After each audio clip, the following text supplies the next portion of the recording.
성도님들 안녕하세요. 예, 그 사회 보신 형제님께서 일주일 동안 평안하셨냐고 물어보셨을 때 저는 차마 대답을 못했습니다. 저도 평소 같으면 참 한 주 동안 어렵게 보내다가도 교회에 와서 평안 얻고 했던 것 같은데 이렇게 강단 말씀을 준비하는 한 주는 참 쉽지가 않고 참 떨리는 것 같습니다. 제가 떨리면 여러 가지 증상이 있는데요. 심각한 증상은 아닙니다. 너무 걱정스럽게 쳐다보시죠. 보통 이제 배가 아픈데 오늘은 자꾸 땀이 나더라고요. 그래서 옆에 휴지를 좀 가지고 이게 혹시 제가 하다가 중간에 닦거나 뭐 콧물을 흘리거나 좀 닦더라도 좀 양해를 부탁드리겠습니다. 오랜만에 이렇게 성도님들 앞에 서게 되어서 잠깐 제 근황을 좀 알려드리면 일단 저희 가족은 뭐 잘 보내고 있습니다. 얼마 전에 이제 자매가 이제 코로나에 걸렸었는데 이상하게 같이 자고 했는데 자매만 걸리더라고요. 저랑 주환이는 안 걸리고 잘 이겨냈던 것 같습니다. 그리고 이제 밑에 가면 주환이가 계속 뛰어다니고 있습니다. 씩씩하게 잘 자라고 있고 참 잘 챙겨주시고 기도해 주셔서 참 감사합니다. 제가 이제 그 대전 세종에 있다가 이제 구미에 온 지 한 4년이 다 되어 갑니다. 그리고 팔공로교에 온 지도 3년 반 정도 다 되어 가는 것 같습니다. 많은 시간이 흐른 것 같습니다. 그래서 많이 적응했고 또 많이 익숙해지는 것 같습니다. 근데 제가 학교 일에 있어서는 참 여전히 부족함을 많이 느낍니다. 이전 직장에서는 거의 고정된 저만의 일이 있었고 그것을 지속적으로 하면 됐었는데 학교에 오니까 굉장히 다양한 일을 해야 되더라고요. 그리고 제가 대하는 학생들도 계속 바뀌기 때문에 다양한 애들이 오더라고요. 그래서 그런 부분들이 참 바쁘고 적응하는 것이 쉽지가 않은 것 같습니다. 하지만 그 와중에서도 주님께서 기가 막히게 여러 가지 일정들이나 또 사람들을 대할 때 그 모든 것들을 조율하시는 것을 느낄 때 감사가 되고 또 그 속에서 만나는 그 다양한 영혼들을 주님께로 다는 아니지만 인도하고 계시는 모습 볼 때 감사가 됩니다. 그런데 이제 그 다양한 영혼들에게 그 우연히 그냥 저에게 만나게 해주신 것은 아닐 테니까 분명히 그들에게 복음을 전해야 되는 부분이 있습니다. 그리고 또 그 외에 여러 가지 교회에서나 또 일에 있어서 주님께서 맡기신 부분들이 있는데 그런 것들에 있어서 어떻게 복음을 전하고 또 주님을 드러내야 할지 어떻게 그런 일들을 감당해야 될지 사실 막막할 때가 많습니다. 인격이 미성숙해서 저의 못난 부분이 이제 튀어나올 때도 많고요. 그리고 또 사랑이 부족해서 챙기는 것도 잘 못할 때가 많고 본이 되지 못할 때도 있는 것 같습니다. 여러모로 봤을 때 제가 지금 맡은 부분들에 대해서 자격이 없다라고 느낄 때가 너무나 많은 것 같습니다. 이것이 성도님들은 혹시 어떠신가요? 저만의 고민일 수도 있고 아닐 수도 있을 것 같은데 저마다 우리가 하나님께로부터 받은 일들이 있는 것 같습니다. 그리고 우리가 각자가 챙겨야 되는 영혼들을 하나님께서 보내주셨다고 믿습니다. 참 영광스러운 부분이면서도 참 한편으로 굉장히 부담스럽고 두렵고 떨리는 일인 것 같습니다. 제가 이걸 잘 모르다가 이제 다들 이렇게 담담하게 잘들 하고 계시길래 이제 나만 그렇구나라고 생각했는데 깊게 교제를 하거나 아니면 강단에서 간증을 하실 때나 함께 기도를 할 때 들어보면 다들 저처럼 많은 부담을 가지고 계시는구나. 또 특히 이제 기도를 함께 할 때 거의 이제 단골 손님처럼 나오는 멘트가 나 같은 자를 어떻게 하셔서 자격이 없는 저에게 나를 부르셔서 이런 말씀들을 많이 하신 걸 봐서 참 우리는 모두 그런 부담들을 가지고 있는 것 같습니다. 그러면 어떻게 해야 할까? 이것을 부담을 우리가 뭐 전혀 안 느낄 수는 없겠지만 그냥 이 부담을 그냥 견디는 것만 주님께서 우리에게 가르치시기 위해서 맡기신 것인가? 그냥 그런 훈련을 시키는 그냥 과정일 뿐인가? 결코 그것은 아닐 것이라 생각이 됩니다. 분명히 앞선 믿음의 선진들을 보면은 기쁨 가운데 주님의 일을 감당했던 것을 봅니다. 가깝게는 최근에 왕영이라는 그 중국인 유학생을 이제 저희 교회로 소개시켜준 옹골 송천교회 이건희 형제님은 소개를 시켜주면서 저한테 이런 말 하더라고요. 형제님 재밌어요. 전혀 요동하지 않으시네요. 저는 딱 이제 영혼을 보낸다는 얘기 들었을 때 이제 부담이 탁 왔었는데 이 형제님은 재밌다고 하더라고요. 복음을 전하고 그들이 변화되고 하는 그것들이 재밌다는 겁니다. 이게 어떻게 가능한가? 근데 생각해 보면 우리 믿음의 선진들 마태복음 5장 12절에 보면 이렇게 나와 있습니다. 기뻐하고 즐거워하라. 하늘에서 너희의 상이 큼이라. 너희 전에 있던 선지자들도 이같이 박해하였느니라. 어떤 형제님이 이 구절을 알려주셨는데 여기서 기뻐하고 즐거워하라. 이 즐거워하라가 원어로 아갈리아스테라고 하는데 이 즐거워하라라고 하니까 이렇게 약간 미소 짓고 이렇게 이런 느낌인 것 같지만 그게 아니라 기뻐 날뛴다라는 표현이라고 합니다. 선지자들은 주님께로 분명히 메시지를 받은 그리고 전해야 되는 아주 부담스러운 임무를 맡은 자들이었는데 얼마나 많이 힘들었겠습니까? 실제로 많은 핍박도 받았었고 근데 그들이 기뻐하고 기뻐 날뛸 정도로 그것이 좋았다라는 것이죠. 주님의 일을 하는 것이 행복할 수 있다라는 것입니다. 그리고 우리가 잘 아는 사도 바울, 신약 시대에 와서는 이 사도 바울이 사도행전 26장 29절에서 죄수의 신분으로 아그리빠 왕 앞에서 이렇게 얘기를 합니다. 바울이 이르되 말이 적으나 많으나 당신뿐만 아니라 오늘 내 말을 듣는 모든 사람도 다 이렇게 결박된 것 외에는 나와 같이 되기를 하나님께 원하나이다 하니라.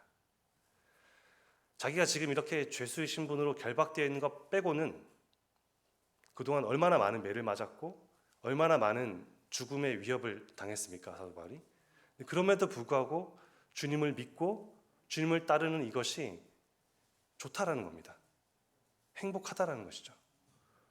그래서 오늘 이제 말씀의 제목을 이제 행복한 일꾼으로 정했는데 참 부담스럽고 어렵지만 분명 우리는 행복한 일꾼으로 섬길 수 있다라는 것을 이런 믿음의 선진들이나 또 우리 주변에 있는 앞선 형제 자매님들을 통해서 볼 수가 있는 것 같습니다.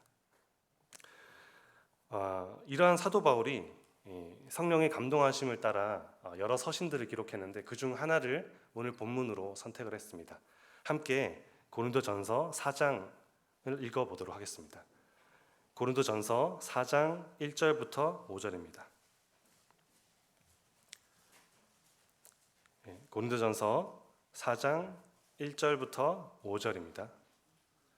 길지 않기 때문에 함께 읽어보도록 하겠습니다. 고린도전서 4장 1절부터 5절 함께 읽겠습니다. 시작.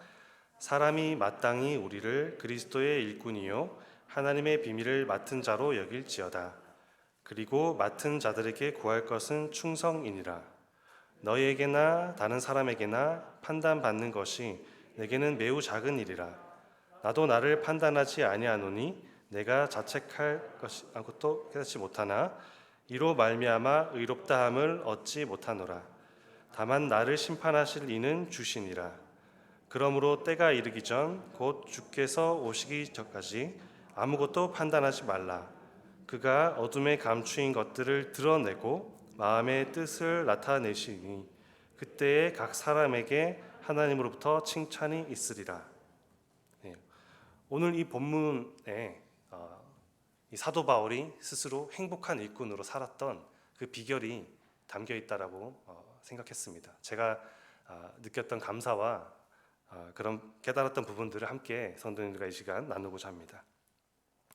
첫 번째, 사도 바울이 얘기한 주님께서 말씀하시는 이 행복한 일꾼의 첫 번째 비결은 바로 1절에 나오는 주님께서 이끄신다라는 것입니다. 주님께서 이끄신다.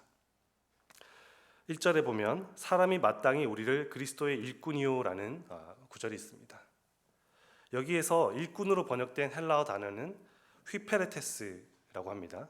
그래서 이 휘페레테스의 의미는 노를 젓는 사람, 사람이라고 합니다. 노를 젓는 사람.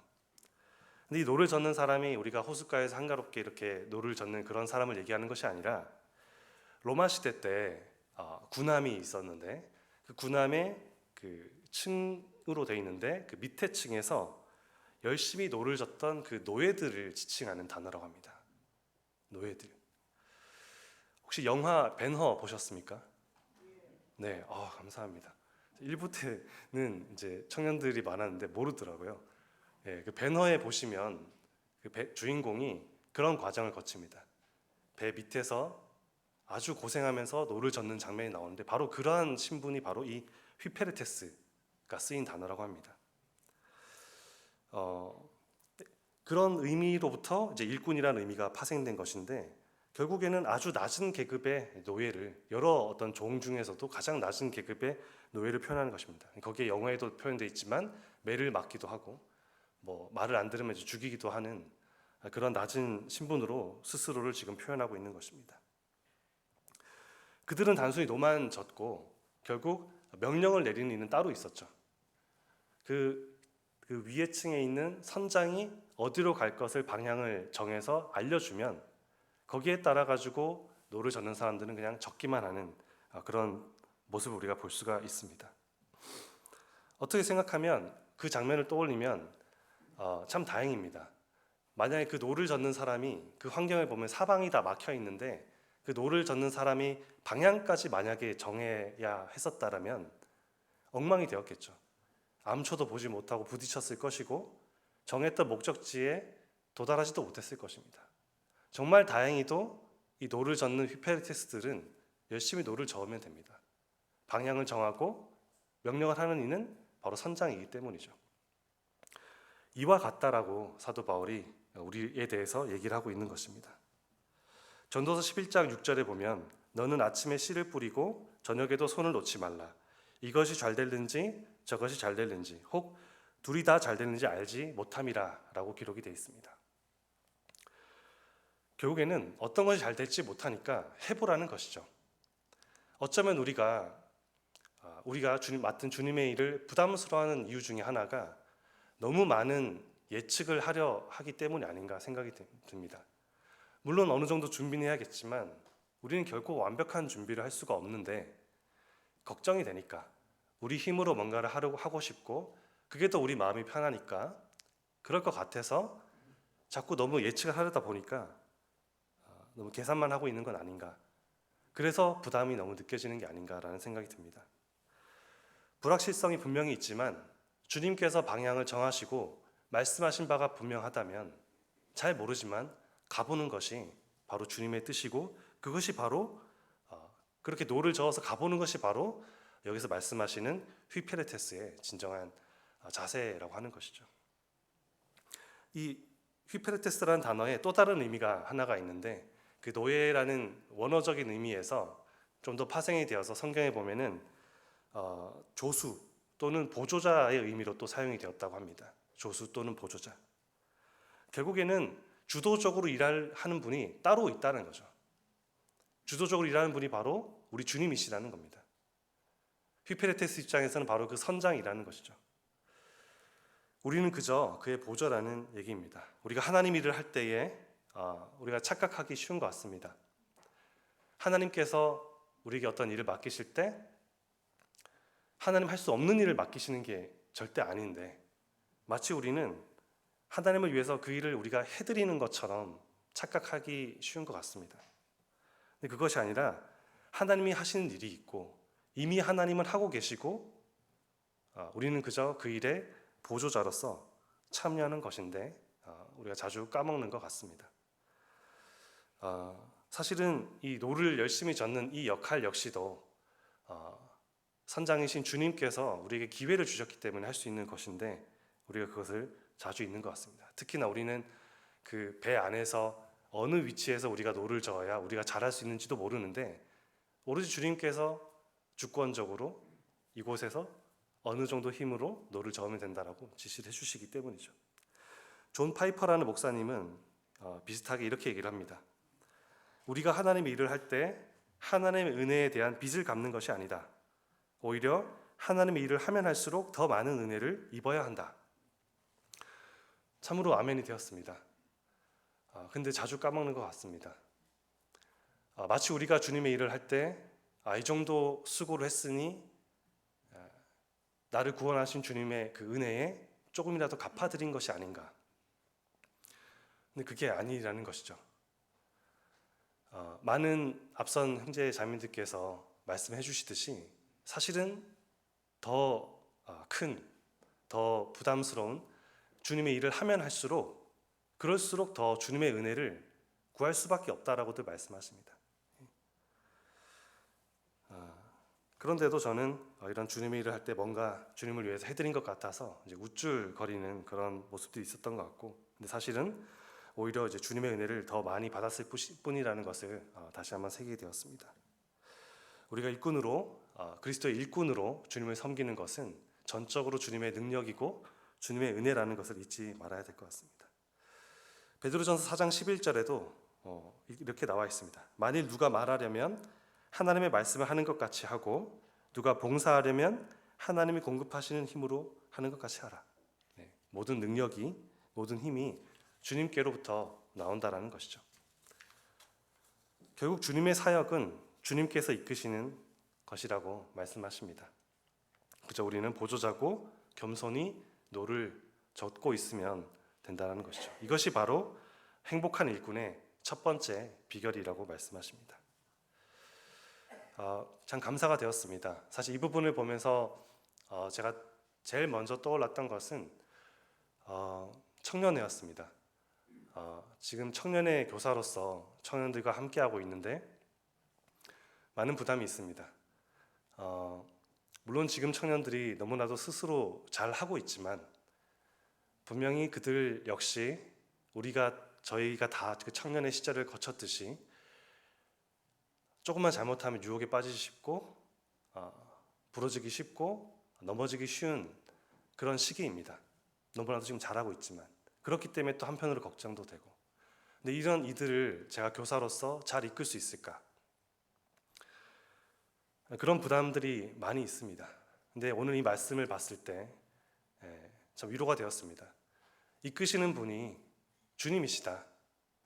저 역시도 이들을 이끌어가는 것이 아니라 그들과 함께 노를 젓는 자로서 열심히 함께하면 되겠구나라는 생각을 하면서 위로가 되었습니다.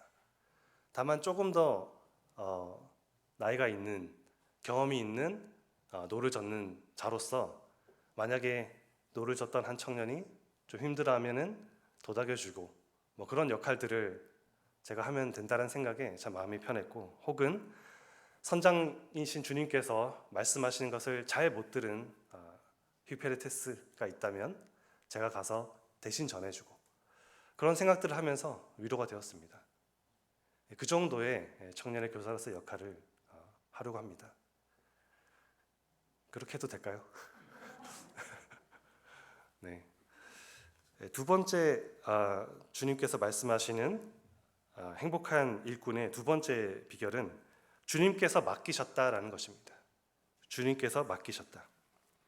1절 후반부에 보시면 하나님의 비밀을 맡은 자로 여길지어다. 그리고 2절에 그리고 맡은 자들에게 구할 것은 충성이니라 라고 되어 있습니다. 여기에 맡은 자로 번역된 헬라어 단어는 오이코노모스라는 단어입니다. 오이코노모스. 관리자, 매니저, 혹은 집사라는 의미입니다. 앞서 우리가 앞에서 봤던 일꾼을 의미했던 휘페레테스, 노예를 의미했던 그 단어와는 조금 차이가 납니다. 그 단어가 아주 낮은 노예적 신분을 나타낸 것과 다르게 여기 있는 맡은 자는 다소 어느 정도 권위가 있는 관리인, 매니저, 어떻게 보면 중간 관리자 정도의 직분이라는 점에서 차이가 납니다. 신기했습니다. 한편으로는 바울이 스스로를 노예라고, 스피페르테스라고 얘기를 하면서도 그저 보조자일 뿐이라고 얘기를 하면서도 또 한편으로는 이 맡은 자라는 귀한 역할을 또 말씀하고 있는 것이죠. 결국 우리의 태도는 비록 종과 같이 겸손하고 주님의 이끄심에 의존할 수밖에 없지만 우리에게 맡기신 역할은 결코 가볍지 않다라는 것을 말씀하고 계신다고 믿습니다. 도대체 무엇을 맡기셨길래 이런 단어를 쓰셨을까? 여기에 성경에 1절에 나오듯이 바로 하나님의 비밀을 맡기셨기 때문입니다. 이 하나님의 비밀은 바로 복음이고 하나님의 경륜이고 좀 더 얘기하면 교회라고 볼 수도 있겠습니다. 하나님의 비밀, 즉 복음을 우리에게 맡기셨기 때문에 결코 이것이 가벼운 것이 아니다라는 것이고, 이 복음의 능력이라는 것은 결국 복음의 이 가치가 결국 복음의 능력에서 비롯되는 것인데, 우리가 알다시피 이 복음의 능력이 어마어마하다라는 것을 알고 있습니다. 우리 각자가 경험했듯이 이 복음의 능력 때문에 우리는 사탄의 나라에서 하나님의 나라로 단번에 옮겨졌습니다. 너무나도 엄청난 일이 저희의 삶에 일어났고요. 저희의 모든 세계관이 바뀌었습니다. 그 수십 년 동안, 짧게는 수년 동안 다른 세상에서 살았던 진화론적인 사고에서 그런 가르침 속에 있었던 사람이 이 복음 때문에 완전히 바뀌어서 하나님을 믿고 따른다는 것이 이 복음 때문에 가능한 것입니다. 사람을 변화시키는 능력을 가진 이 어마어마한 가치를 가진, 어마어마한 능력을 가진 이 복음을 우리가 맡은 자라는 것입니다. 뿐만 아니죠. 창조주의 자녀가 되는 권세까지 주는 그런 복음인 것입니다. 이 복음을 맡은 자로서 우리가 반드시 기억해야 될 사실은 우리가 뭔가를 맡아드리는 것이 아니라 주님께서 일방적으로 맡기셨다라는 것을 우리가 기억해야 될 것 같습니다. 나에게 선택권이 있었던 것이 아니라 완전하신 주님께서 우리를 택하시고 여러 가지 중에서 복음이라는 이 엄청난 것을 우리에게 맡기셨다라는 것을 우리가 잊지 말아야 될 것 같습니다. 나 같은 자에게 이 복음을 맡기셨다라는 것이 뭔가 사실 좀 안 맞아 보였습니다. 아무리 여기서 이제 맡은 자라는 귀한 표현을 좀 쓰셨지만 앞에 나왔듯이 우리는 그저 휘페레테스일 뿐이고 보조자일 뿐인데 우리에게 맡기신 것은 너무나도 엄청난 것이라는 것이죠. 뭔가 언밸런스합니다. 이것을 이해할 수 있는 유일한 방법은 저는 사랑이라고 생각합니다. 주님의 사랑. 저희를 사랑하시기 때문에 비록 우리가 많이 부족해 보이지만 이런 귀한 것을 우리에게 맡기신다는 것이죠. 또한 사랑뿐만 아니라 하나님께서는 이러한 우리로서도 그러한 복음의 능력을 나타내실 수 있는 능력이 있으시기 때문에 우리에게 또 맡기신다라고 믿고 있습니다. 어쩌면 그래서 우리가 복음을 맡은 자로서 마땅히 복음을 전해야 되는데 사실 제대로 못 전할 때가 많고, 마음은 있는데 제대로 못 전할 때도 많고, 어떨 때는 정말 그래서는 안 되지만 귀찮아서 내가 뭔가 피해가 될 것 같아서 입을 다물어 버리는 경우도 있었던 것 같습니다. 이러한 저희들인데 이것을 아셨음에도 불구하고 복음이라는 엄청난 것을 맡기신 이유는 우리를 사랑하지 않고서는 불가능한 것이죠. 그래서 어쩌면 하나님께서 우리가 복음을 전하는 것도 기뻐하시지만 어쩌면 우리가 복음을 가지고 있고 기뻐하는 것 그 자체도, 우리 그 자체도 너무나도 기뻐하신다라고 믿습니다. 이것이 바로 저희들에게 위로가 되는 사실인 것 같습니다. 그리고 2절에서 보면 그 맡은 자들에게 구할 것이 충성이라고 말씀하십니다. 만약 주님께서 우리를 사랑의 대상이 아니라 어떤 고용 관계로서, 어떤 종업원 정도로서 우리를 바라보셨다라면 우리에게 구할 것이 충성이 아니죠. 충성도 물론 구하셨겠지만 충성보다 결과를 원하셨을 것입니다. 성과를 원하셨을 것입니다. 내가 이만큼 줬으니 이만큼의 성과를 내라. 근데 주님께서는 분명히 여기서 나오듯이 충성을 기대하신다라는 것입니다. 오직 사랑으로 우리에게 복음을 맡기시고 성과가 아닌 충성을 기대하신다는 사실이 감사가 됩니다. 어떤 사본에는 이 부분에 대해서 이렇게 나와 있다고 합니다. 어떤 사본에 충성을 구하라라고 되어 있습니다. 우리 개역 개정에는 구할 것은 충성이라라고 되어 있는데 어떤 사본에는 충성을 구하라라고 되어 있다고 합니다. 큰 의미적으로 많이 다르진 않다고 합니다. 근데 그 표현이 저한테 감사가 됐습니다.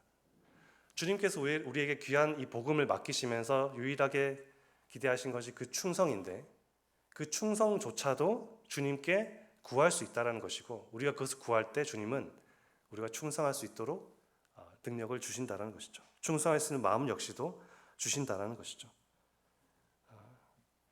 아마도 이제 저희의 연약함을 너무나 잘 아셨기 때문인 것 같습니다. 이것이 바로 행복한 일꾼의 두 번째 비결이라고 말씀하십니다. 이것을 보면서 저는 저희 연구실 학생들이 생각이 났습니다. 저희 연구실 학생들이 지금 잠깐 땀 좀 닦겠습니다.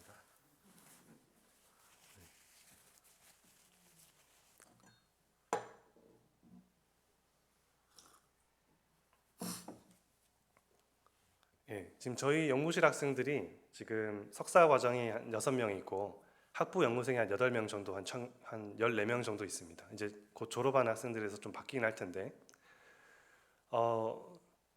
이들에게 이제 복음을 전하고 있습니다. 근데 자주 전하진 못하고요. 왜냐하면은 혹시 이 일이 아예 막혀버릴까봐 그렇습니다. 지혜롭게 해야 될 부분이 있어서 이제 이게 마치 종교적 강압처럼 이게 어디 뭐 신고가 되거나 하면은 아예 복음의 문이 막힌다라고 조언을 해주셔서 좋은 기회를 봐서 복음을 전하고 아무리 못해도 한 번은 복음을 제가 전하는데 근데 쉽지가 않습니다. 일단은 그 기회를 잡는 것이 쉽지가 않고 한 번 전했을 때 한 번은 듣는데요. 그래도 교수니까 한 번은 듣는데 표정이 안 좋더라고요, 대부분. 그리고 이제 두 번째 이제 보자고 했을 때 대부분 많은 부담을 느낍니다. 그런 것을 봤을 때 주님께서 맡기신 것은 분명한데 이렇게 참 어려우니 제대로 지금 하고 있는 것이 맞는가 참 상심할 때가 많은 것 같습니다. 감사하게도 오늘 이 말씀을 보면서 위로가 됐습니다. 네, 제가 게으르지 않고 어떻게든 그 기회를 잡아서 한 번이라도 충성해서 복음을 전한다면 하나님께서 기뻐하실 것 같다라는 생각이 들면서 감사가 됐습니다. 네, 세 번째 행복한 일꾼의 세 번째 비결은 3절부터 5절에 나와 있는데요. 주님께서 정산하신다라는 것입니다. 주님께서 정산하신다. 정산이라는 것은 다들 아시다시피 계산하는 거죠. 이만큼 했으니 이만큼 너에게 주겠다. 뭐 이런 계산입니다. 5절에 나오는 그러므로 때가 이르기 전에 이때는 헬라어 단어로 이제 카이로스입니다. 성도님들께서 많이 아시다시피 이제 때를 의미하는 것이 크로노스와 카이로스가 있는데 카이로스는 특별히 그냥 흘러가는 시간이 아니라 특정한 어떤 말 그대로 시기를 얘기하고 있고 의미가 있는 시간을 얘기합니다. 바로 여기서는 최후 심판의 날을 의미하고 있고 주께서 오시기까지의 이런 문맥으로 봤을 때 주님의 재림의 날을 의미하는 것 같습니다. 그때가 됐을 때 어둠에 감추인 것들과 성경에 나오듯이 마음의 뜻이 드러나고 각 사람에게 하나님으로부터 칭찬이 있을 것이다 라고 말씀하십니다. 다시 말해서 그때가 되면은 주님의 정산이 시작된다라는 것입니다. 여기서 우리가 가장 기억해야 될 중요한 사실은 주님의 정산이 분명히 있다는 그 사실 자체입니다. 우리가 바쁘게 살다 보면 이것을 잊는 경우가 많은 것 같습니다. 그런데 분명히 주님은 정산하신다라는 것이죠. 주님께서 이끄시고 우리에게 맡기신 일이기에 또 신실하신 주님께서 맡기신 일이기에 그에 대해서 정산하신다는 겁니다. 누가 이 정산을 좋아할까요? 당연히 자기에게 주어진 달란트를 가지고 열심히 장사해서 남긴 이들이 이 정산을 기다릴 것입니다. 반대로 그렇지 못하면 이 정산이 기다려지지 않을 것입니다. 또 하나 중요한 사실은 공평하신 주님께서 행하시는 그 정산의 과정이 아주 철저할 것이라는 것입니다. 아주 완벽할 것이기 때문에 성경에 나오는 표현대로 모든 것이 다 밝히 드러날 것이라는 것입니다. 그래서 누구도 핑계하지 못할 것이고 어쩌면 우리 스스로도 알지 못했던 우리가 섬겼던 부분들까지도 하나하나 다 드러내셔서 칭찬을 하시리라 생각이 됩니다. 정말 감사하게도 이 정산의 목적이 각 사람에게 하나님의 직접적인 칭찬이라는 부분이 참 감사가 됩니다. 휘페레테스라는 단어를 계속 언급하고 있는데 그저 보조자일 뿐이었던 종과 같은 저희들 같은 신분인 낮은 일꾼일 뿐인데 그저 보조자로서 마땅히 순종해야 될 것에 순종한 것일 뿐인데 하나님께서 칭찬하신다는 것이죠. 그리고 이 정산의 기준이 무엇일지 살펴보면 성경에는 주님이 원하시는 것이 아주 분명하게 나타나 있습니다. 하나님의 기준은 늘 어떤 사람이었습니다. 가장 먼저 예상되는 주님의 이 칭찬의 기준은 바로 우리가 영혼을 구원하는 일에 얼마나 충성했느냐일 것입니다. 한 영혼이 구원받기 위해서 얼마나 많은 수고가 들어가는지 우리가 다 예상할 수 없습니다. 우리는 감히 예측할 수 없고 그저 충성할 뿐입니다. 몇 번 말씀드렸던 저희 연구실 학생 중에 서우갓이라는 네팔 학생이 있는데 조금 더 근황을 알려드리면 간증문을 받아봤을 때 합당한 믿음의 고백을 하고 있고요. 하지만 원래 이 학생이 있었던 그 힌두교적 배경을 고려했을 때 좀 더 확인할 필요가 있다고 하셔서 현지의 껌멀 형제님과 온라인으로 교제를 하고 있고, 그리고 이번 달에 그 네팔 선교사셨던 최금 형제님께서 오셔서 점검을 하실 것 같습니다. 그래서 믿음의 고백이 확실하다고 분별이 되면 아마 인근에 있는 교회로 연결이 될 것 같습니다. 대구 팔공로 교회로 오면 참 좋겠는데 이 학생 입장에서 구미와 대구 간의 거리가 좀 부담이 될 것 같아서 어떻게 될지는 잘 모르겠습니다. 근데 이 한 학생 정말 하나도 제가 이 학생을 몰랐었는데, 전혀 모르던 학생이었는데 이 학생을 알게 하셨고, 또 여러 지원자들 중에서 이 학생이 눈에 들어오게 하셨고, 또 면접을 잘 통과하게 하시고, 또 저희 연구실에 와서 어쨌든 저와 성경 공부를 이어갔고, 근데 그뿐만 아니라 하다 보니까 최금 형제님께서도 관심을 가져서 만나러 오시고, 또 학술대, 네팔에서 열리는 학술대회에 가서 현지 형제님을 또 만나서 교제를 하게 되고, 또 성도님께서 아시다시피 이 학생의 어머니가 급하게 수술을 하게 되었을 때 성도님들께서 많은 사랑을 보내주셔서 이 학생이 정말 마음이 더 낮아지고 다듬어지는 것을 보게 되고, 뿐만 아니라 또 여러 CBF라는 또 선교 단체를 통해서도 돕는 그런 부분들, 정말 이 한 영혼의 가치가 어느 정도이기에 이렇게 많은 수고가 함께 이루어지는지를 정말 저는 몰랐었고 이번에 확실하게 경험을 하고 있습니다. 이 학생뿐만 아니라 저희 역시도 그러했을 것이고, 또 저희가 지금 만나고 있는 그 모든 영혼들도 이런 여러 사람들의 수고를 기다리고 있을 것입니다. 이것이 바로 행복한 일꾼의 세 번째 비결이라는 것입니다. 공평하신 주님께서 복음에 수고한 이 한 영혼을 얻기 위해서 여러 모양으로 우리가 수고를 했을 것인데 우리가 해놓고도 까먹는 경우도 많을 것입니다. 근데 주님께서는 이것들을 다 밝히 드러내시고 빠짐없이 칭찬을 하실 것이라는 것이죠. 결코 헛수고가 아니라는 그 사실이 바로 이 행복한 일꾼이 되는 비결의 세 번째 비결이라고 생각이 됩니다. 잘 아는 구절인데요. 마태복음 25장 23절에 그 주인이 이르되 잘하였도다 착하고 충성된 종아, 내가 적은 일에 충성하였음에 내가 많은 것을 내게 맡기리니 내 주인의 즐거움에 참여할지어다. 내가 적은 일에 충성하였음에 라고 하십니다. 충성에 대해서 칭찬하시는 것입니다. 저에게 복음을 전해주셨던 구미교회 자매님이 계셨습니다. 지금은 서울 북부에 가 계시는데 그 자매님께서 자주 하셨던 말씀이 생각이 납니다. 결국 주님 앞에서 다 정산하게 될 거야 라는 말을 많이 하셨어요. 이 말을 했던 여러 가지 배경이 있겠지만 우리가 복음을 위해서 수고를 하다 보면, 또 맡은 일을 감당하다 보면 상처받을 때도 있고, 또 마음과 같이 잘 안 될 때도 있고, 참 힘들 때도 있지만, 또 누가 옳은지도 잘 모를 때도 있습니다. 의견 충돌이 있을 때. 그것들 우리가 다 쉽게 결론을 낼 수가 없을 것입니다. 하지만 분명히 주님께서는 옳고 그름도 다 알고 계시고, 또 우리의 수고도 다 알고 계시고, 우리 아픔도 다 알고 계시기 때문에 분명히 거기에 대해서 합당하게 정산을 다 하게 될 것이라는 것을 생각할 때 감사가 되고 도전이 됩니다. 네, 오늘 말씀을 요약을 하자면 주님의 일꾼은 행복한 일꾼일 수 있다라는 것입니다. 부담스럽기만 한 것이 아니라 분명히 행복한 일꾼이 될 수 있다라는 것이고, 왜냐하면 첫 번째로 주님께서 이끌고 계시는데 방향도 주님께서 잡으시고 우리는 그저 보조자로서 순종하면 되기 때문입니다.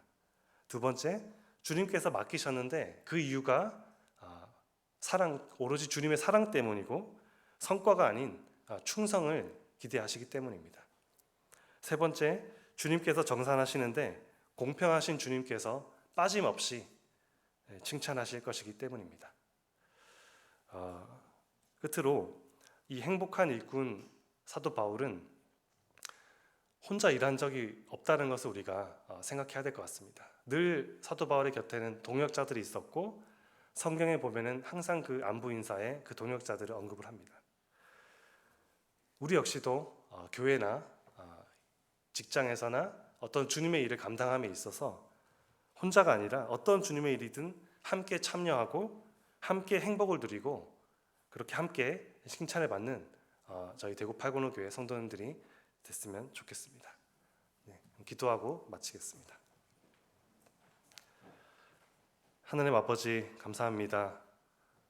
오늘 이 말씀을 통해서 참 저희에게 맡기신 것들이 참 저희를 각자의 영역에서 일꾼으로 부르신 것이 그저 부담스럽기만 한 것이 아니라 분명히 기쁨이 되며 행복한 일꾼으로서 살아갈 수 있다는 것을 나타내 보이시니 감사를 드립니다. 주님께서 이끄신다는 사실, 또 주님께서 사랑으로 저에게 맡기셨다는 사실, 그리고 주님께서 결국 빠짐없이 다 정산해서 칭찬하실 거라는 사실이 참 저희들에게 감사가 되고 위로가 되면 고백드립니다. 저희가 이 말씀을 기억하고 계속해서 저희가 함께 한 교회에서 함께 주님을 섬겨 나가게 되기를 간절히 바랍니다. 주 예수 그리스도의 이름으로 기도드렸습니다.